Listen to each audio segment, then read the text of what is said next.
Joining us this morning on Impact is an author and poet who has written about a subject that a lot of times people don't want to talk about, but a subject that really needs to be discussed in our community. We are talking about abuse and abusive relationships, and joining me this morning is Miss NichollMcGuire, a Pittsburgh native, author and poet, and you just got back to the area, so welcome back. Thank you. Now first, tell us it's this book, Laboring to Love an Abusive Mate, a 21-year-old woman's diary to stay or go. Tell us a little about what this book is about. Well, this is a book that I put together when I was going through a 9-month period of abuse, and it is poetic. At the time, that was my release. There was no one that I could talk to because I was a student that received various accolades. I'd been on the dean's list, so it would be very odd, strange even, to go and confide in people knowing that they expect so much from you.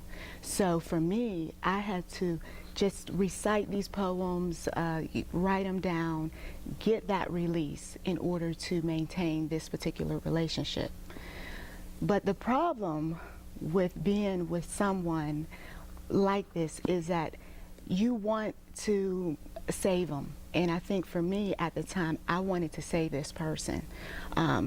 He had come from an abusive background. He saw his mother go through abuse. And me being a friend, I thought, well, I could save him, you know? So when we dated, I started off as a friend, and then eventually we moved into a serious relationship.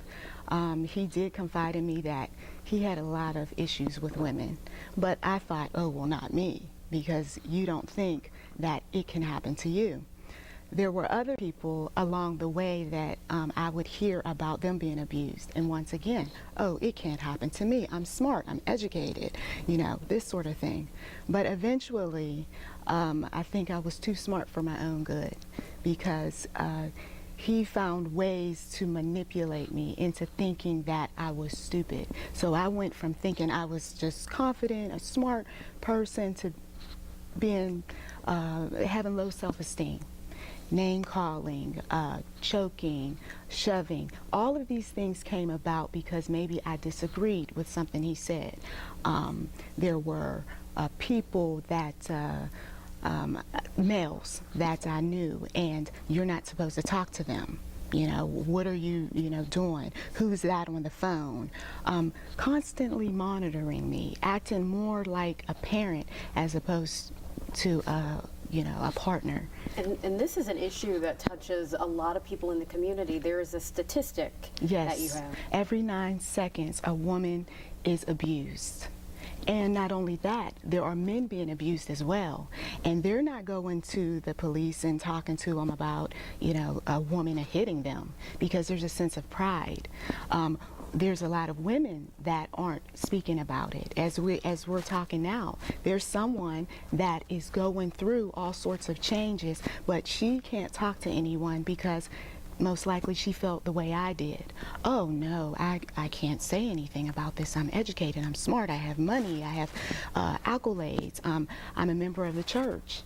And that was another thing. When I went to the church, there was one particular woman who spiritually, she could see something was wrong with me. And she told the elders, and the elders said, oh no, she's okay, she's all right. So even though sometimes you do go out and look for help, sometimes people don't even want to believe it because you're smiling, you look fine. The abuse for me, you didn't see it on my face, but the abuse was under my clothes. And even to this day, as I sit here, I have scars that look like dragons on the side of my arm. So women, I'll see them wearing a half-shell shirt, and I'm saying to myself, I can't wear that because of decisions I made in the past by sticking it out with this person, because I didn't want to be accused of being a runner.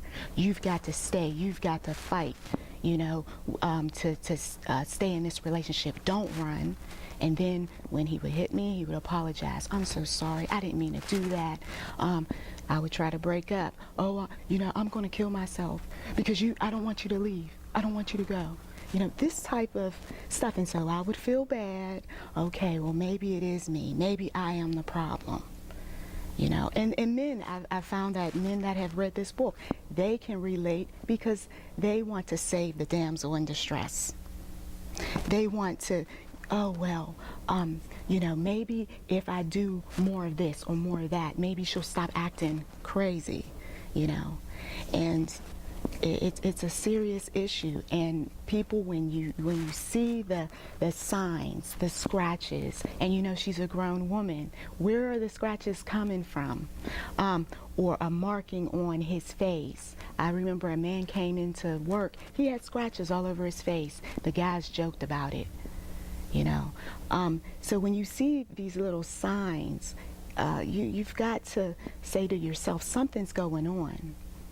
And then some people would say, well, to me, well, why did you stay? It's just ridiculous. Why would you? Because when a person has worked on you over a period of time, they've played into your weaknesses. You have maybe some childhood issues where my relationship wasn't the greatest with males in my family. So for me, I said, well, I guess this is something that I can do. I can just work it out with somebody, you know, because it looked familiar.